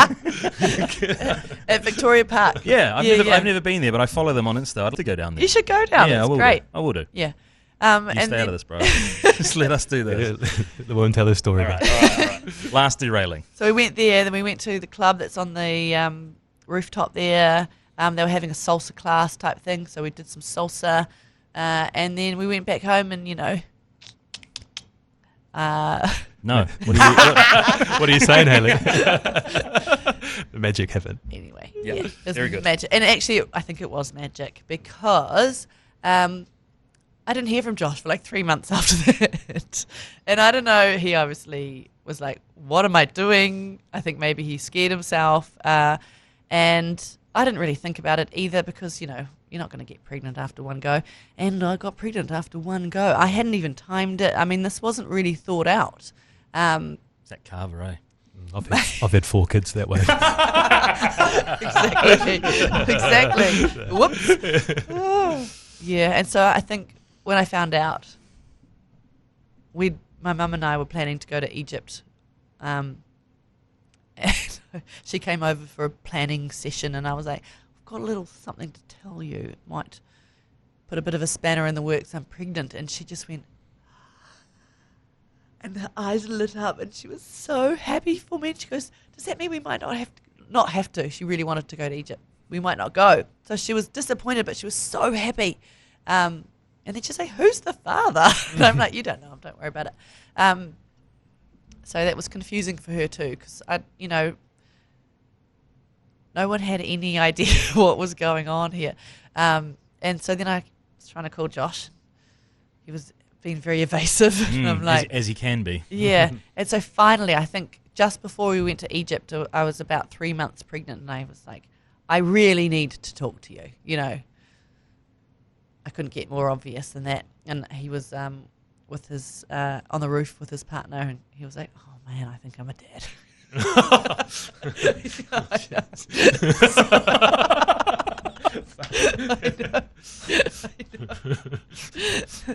Oh God. So anyway, we met. I was like, let's make this super easy. We'll meet in the park, Victoria Park, because we both lived close to that. And we sat on the grass, and I just told him. And he was like, you could tell he was really happy. He was like, this is cool. And I was like, I don't expect anything from you, but I would love you to be in the child's life because, it's about the child now. And he was cool. He was like, yeah, cool. Don't expect me to be at every birthday party though, eh? And I was like, okay, fine. Whatever you want. That is cool. And so from there, I had it in my head that we needed to be best friends. Because if we were going to co-parent, and I know that it's really good for kids to have both their parents in their lives, that, if we on was the most important thing, and not to have a relationship because that would muck it up. And so we started, going to the beach, and we started hanging out and going out for dinner and meeting each other's friends and family, and we both started quite liking each other. And it was quite an awkward, it's quite awkward because we were both sort of trying to not let anything happen, but it just sort of happened. So it kind of happened naturally in a weird way, but backwards. And then I went down to Taupo, and we were dating at this stage, and I went to meet his dad and his sister, and his dad, I think his whole family had been giving him a lot of shit about, you've got to make this happen, you've got to step up and be the man, and he's like, he's like us. Leave me alone. Yeah. Don't tell me to do anything. And I was too. I'm like, well, back off. But they were like, straight away, so you guys have decided to do this. And we were like, oh my God, maybe. who knows? We'll see where it goes. And then lockdown happened as we were driving back from Taupo. You're hearing it on the news, that COVID had entered the country and we were going to head into a lockdown. And I was living with my parents in Warkworth at the time. And we had to make these big decisions, like where were we going to have lockdown and what was my brother and his fiance going to do. And we decided that Josh probably would just spend lockdown, in his flat. And I rang him on the morning that the country was going to shut down, and I said, I'm really sad. I've been really enjoying getting to know you, and how would you feel about coming up and spending lockdown with my parents, who he'd never met my dad. And he's brave. He's a brave boy. And he was like, cool, sure, whatever you want.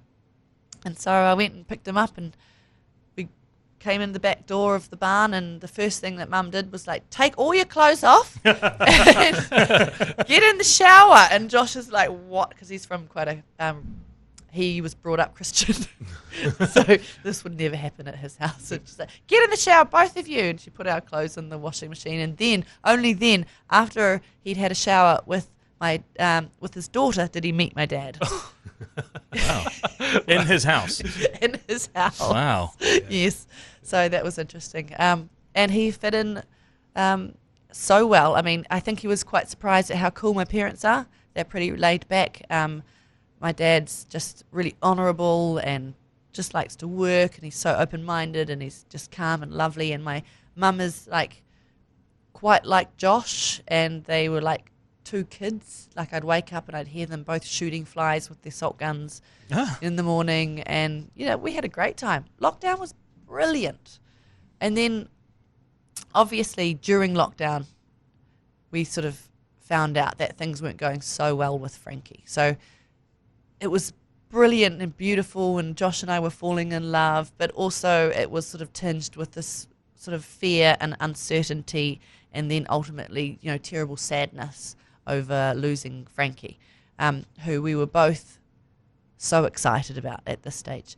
And that was, it was awful, but it was just such an amazing way to see what kind of man Josh was. And he just really looked after me. He was so nice. In fact, actually, a few months down the track, I had to say, you've got to stop being so nice to me. Because, you could tell that he was really trying to look after me, which was amazing. But, and so we lost Frankie, and it was heartbreaking, and it was the worst thing that you can go through. It's not the worst, but it's one of the terrible things that can happen to you in life. And I remember when he had died and I was still pregnant, and Josh and I were both very quiet, but we could both tell it was something else. And so I sort of said to him, I was like, I'm actually one of the pieces of sadness in this, is that, is this the end of us now? Because, I think I've fallen in love with you, and I feel like you may as well go now. If that's what if that's what you're thinking. And he said the same thing, and he said, one of the reasons I'm really sad is that I want us to stay together. And so that was the beautiful thing that came out of that, was we realized that we loved each other. And then, afterwards, a few months afterwards, we're like, do we? Oh my God. But yeah, the whole country was on that ride with you. It was tough. My wife is a big fan of yours, and I remember when that message came that you'd miscarried, like the sort of announcement or however it was, like it hurt a lot of people. Like, they were there with you in it. Did you get just this overwhelming feeling of support from people? Yes, and I think that speaks to how much of a family breakfast and its audience, and how sort of a part of New Zealand that you become, is that people were so happy for me. And I made the announcement on breakfast, and people were, it was almost like everyone was my family, people, and it made me feel so supported and so cared for. Weird thing to say, but what an amazing experience to get to go through, in a way, to be able to experience that love from from a country. It was quite overwhelming in a beautiful way. Like, yeah, I just I was really, really thankful to have all of those people. And then every single person that you know came to me with a story. The mum or the auntie or the sister or their partner or them had lost a baby or had, miscarriage or stillbirth or whatever it was. It's everywhere and we don't talk about it. And I know that if I had thought that that was a possibility, I would have been easier. It's almost like they trick you into getting pregnant because it's quite hard. Once you're pregnant, then it's scary, which you'll probably know. Yeah, so and every story and every person that came and shared their experience with me helped. And so I sort of thought that maybe I could start sharing my story publicly, and that might help people to realize that they're not so alone, that it's not just them, it didn't happen to them, they're not bad, just something that happens. Yeah. I can't imagine the difficulty between losing a child and then the scary decision to start trying again. So you're obviously going through this gauntlet of emotions and then telling people and then you're getting support and then you decide that you're going back in again. Yes. Definitely terrifying. So after Frankie, this is a story. This is quite funny. Because Josh is a big golfer, and so we lived on a farm. Mum and Dad lived on a farm, and so he'd spent a lot of lockdown hitting golf balls into one of the paddocks and going to pick them up. And during all the doctor's visits, I hit a couple of golf balls. I wasn't good around my belly, and one of them had shanked off to the side somewhere, and we went down to pick up the balls, and there was an injured hawk. I'd obviously hit this hawk in the head somehow, and Josh, being Māori, was like, "Oh my God, this is a terrible sign. I'm pretty sure that this is a bad omen." But it wasn't Frankie. I sort of thought that hawk was actually me, because I got sort of destroyed after Frankie, like my confidence. I think I had PTSD. I was kind of like flying high, and then I was cut down, and I had bad things can happen. And it took a long time, and so we were a new relationship. I've gone back to work. We were trying again to have a baby, and it wasn't happening this time because I thought it was going to be easy because it happened the first time with Frankie, and it took ages. And so then it's never going to happen, and I'm too old, and it was very hard. And then getting pregnant, and then the terror actually hits. But the cool thing is it felt differently straight from the beginning. I felt lighter. When I first got pregnant with Frankie, it felt really heavy and like important and something, this was a really meaningful pregnancy. This one was just light and happy, and that's what Raven's like, so that's pretty cool. But it's absolutely terrifying. Before each scan, your body tenses up and your shoulders up around your ears, and then you sort of walk out and everything's okay, and you're like, oh. I remember our 20-week scan, and the lady was like, "Oh, his head's on the big side," and Josh and I were just like, "No." Yeah. But she was just chatting. Yeah. Yeah. It was just slightly, on the big side, the 90th percentile or something. Like, oh my God, don't say that. But luckily our doctor said it was the most boring scan he'd ever had. That's what you want to hear. Exactly. So again, the country is with you on this wave once they find out you're pregnant, and then having Raven. Having your first child is emotional, or having a child is an incredibly emotional experience, but with what you'd been through, that must have was it a special moment? Yeah, I'm trying to even remember what was it like. I had a C-section with Raven. I thought it was going to be exactly the same, but then he got stuck, and so we had a C-section. So it was different. So that was quite good in a way, and you're high on morphine too. So it was kind of like you're in another world, and it was amazing and magical, but it was scary too at the same time. There's a tiny human that you have to keep alive. So it didn't feel like, it wasn't like Frankie had coloured it. Like I'd wrapped Frankie up almost by that stage. Like I'd done all my healing and I'd done all my therapy and I'd painted all the pictures that I wanted to about what it meant and what he'd given us. And so Raven was a new chapter. So that was cool. And because I didn't want Raven to be so special that I became overbearing. Right. You know? Yeah. Like, that wouldn't be good for him either. Then he'd have to live under the cloud of Frankie, and that's not fair.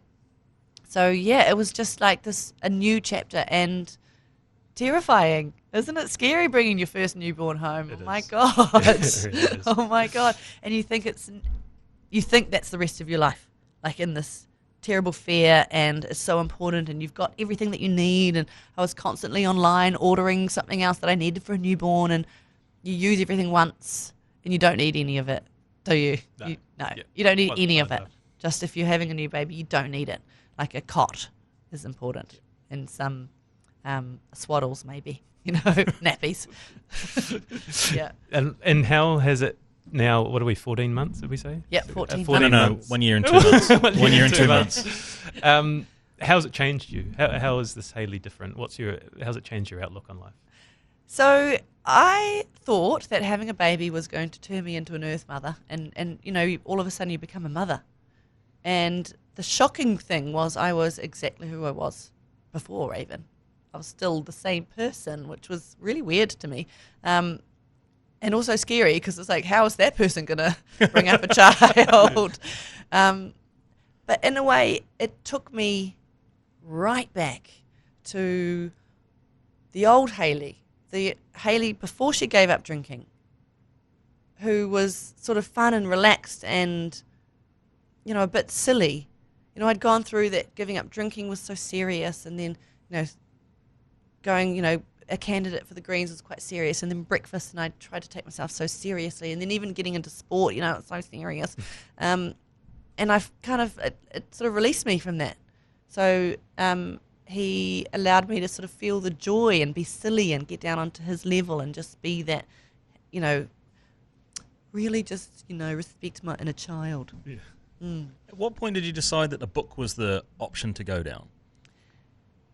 When I was pregnant with Raven, I got a call from HarperCollins, and they were interested in the book. And I just thought, I'd always thought I might do a book, but I thought I'd write it and that, it would be kind of all of the, the dirty stories. But they had, a much better idea of a book that would tell the story and help people and be kind of a redemption story in a way, but also just to, as you say, the drinking story isn't extreme. It's pretty much New Zealand's story. So I kind of got to tell New Zealand's story, especially people of our generation, as mine, and sort of help people sort of relate to it or think about themselves or just know that they're not alone. I feel like it was a hell of a seller. I've got no idea about the sale, but it was such a hard launch. It was everywhere, and people were raving about it, and you were all over the media. Like, did it do really well? It did really well, and especially at first. But I think in New Zealand, really, really well is pretty, no one's going to get rich from writing a book in New Zealand. I've always thought this about snowboarding as well. America, man, it is the land of the milk and honey, isn't it? Yeah. But it did really well, and I think the publisher, HarperCollins, were pretty excited as well to have someone who was keyed into the media to be able to go and do all of those interviews and get the magazines interested. So, yeah, it was a great success. Yeah, it is, and it's such a happy ending. Like I said, the country was celebrating with you, and the book seemed just to be the cherry on top. That I don't know, it seems from talking to you that life is good and life had been its struggles, but you seem like you're in a really good place now. I'm in a really good place. I'm in a really good place of accepting. I mean, I've done all my sort of going off on spiritual journeys, and now I feel like I'm just sort of doing what they say, which is being in the moment. I had a weird spiritual experience. Maddie said you were very woo-woo. He said you were the most woo-woo person that he's ever come across in the most beautiful way. I'm super woo-woo, but I love it. Like, I think it's fun, so I don't take it too seriously. But I just love hearing any stories like that. But we were interviewing the owner of Dilmah Tea, and his name escapes me, but he, is the old guy who's drink Dilmah. Steve, you do a good accent. Why don't you do Dilmah Tea guy? Don't start, bro. Something Fernando is his name. Yeah, okay, there you go. And then as he was leaving, he just looked at me and he said, "This is going to be your happiest year." Yeah.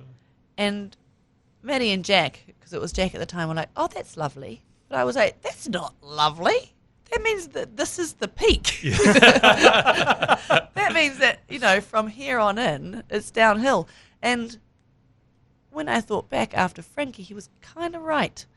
Like, that was the year when things couldn't go wrong. When I didn't have a care or a worry or a heartbreak or anything to go through. And my career was peaking and I was doing breakfast. And I kind of, when I think back to that now, I get a bit angry at him because I think, A, that's unfair. B, I hope he wasn't bloody right. And C, I feel way better now than I did then because I was searching then. I was trying to grab for something. I was trying to meet somebody. I wanted a family, and I was always trying to compete and do better. But now I'm happy where I am now. So he was wrong. Yeah, for sure. Your best year is definitely ahead of you. Yeah. For sure. Yeah. I think that's sort of getting towards the end. I know Shay's got a few bits and pieces. Oh, I want to... sorry, I do want to jump back into the baby loss a little bit. And it's again around our audience because you mentioned that you received the stories from women that have been through it. Mm. There's the men on the other side of it as well. Oh. And if they're anything like me, you tiptoe around the situation. You don't fucking know how to react. You don't know what to say. You don't know what is the right or the wrong. And I know every circumstance is unique. But is there a 101 that you could, from your experience, give to men out there that are listening that maybe have got someone in their lives that is going through or been through baby loss as to how they could approach that situation? Yeah, man, that's huge. That's a whole nother podcast. Because people forget about the man going through the situation, the dad, because not only are they supposedly meant to support the mum because it's all about the mum and she's the one losing the baby, but they have to do that and deal with their own grief at the same time because it's their baby too. Yeah, it's a really difficult one. A, be like Josh. B, have the same family as Josh. So basically what they did is they just wrapped me up in care and love, and they were okay. They didn't shy away from talking about it. They just really sort of dove in, I suppose, and allowed me to grieve and sort of held me whilst I was going through that. And then they were helping Josh do that too. But the one thing that I would, if I could give advice to Josh, and he disagrees with this, but I feel like he could have expressed his own grief too, because I know it's there. And I think it's really, it's damaging if you hold that in. Cry it out.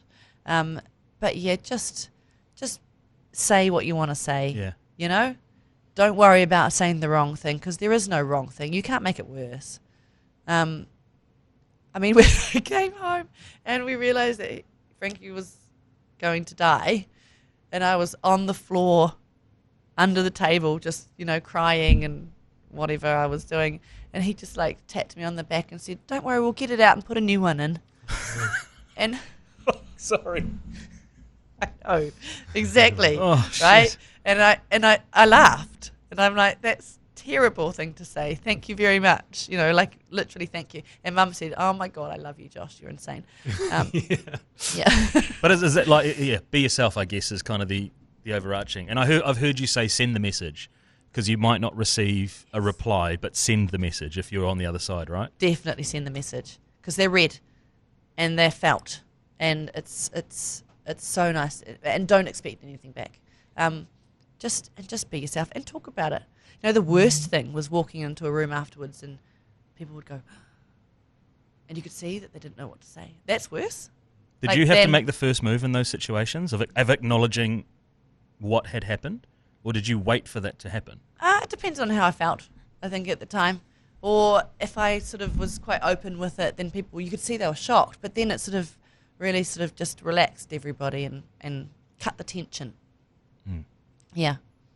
Go and read the book, because this is all in the book, right? Yes. Go read the book. Go read the book. Such a, like I said at the start, we had to choose what to leave out because we've been nearly gone 2 hours and we haven't even spoke about boxing or lots of other parts, of Treasure Island or any of that. Boxing was such a highlight. Oh my God, I loved boxing. Oh, I loved it so much because, as you say, it was that tomboy sort of a bit of mongrel that I've got inside of me. It was like a really nice way to get it out. I'm so proud of that. Even though it was a celebrity boxing fight, it's still... It's a good fight. Paige Hareb, right? Yeah, Paige Hareb. And I think before we did the boxing, someone in sports journalism had said, girls shouldn't box. This is going to be a waste of time. What a joke.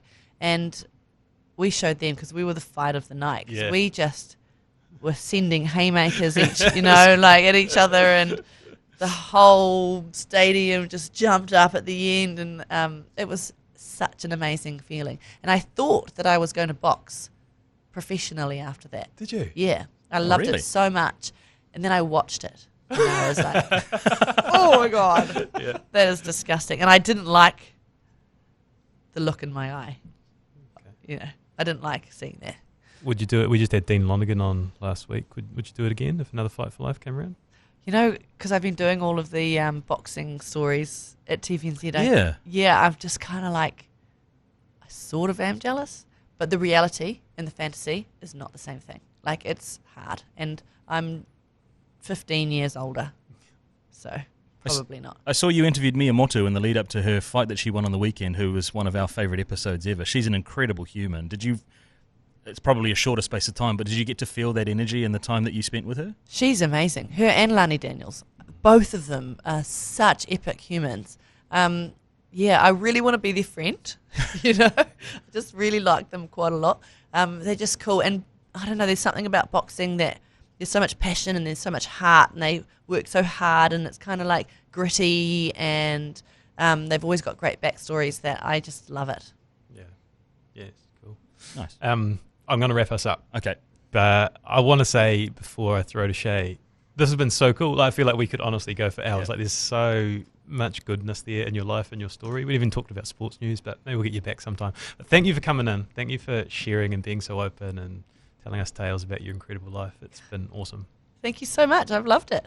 I'm going to pinch the words of two people. The first is Maddie McLean, who, to wrap us all up, who said, Hayley is one of my favourite people. She was such a breath of fresh air when she came onto breakfast.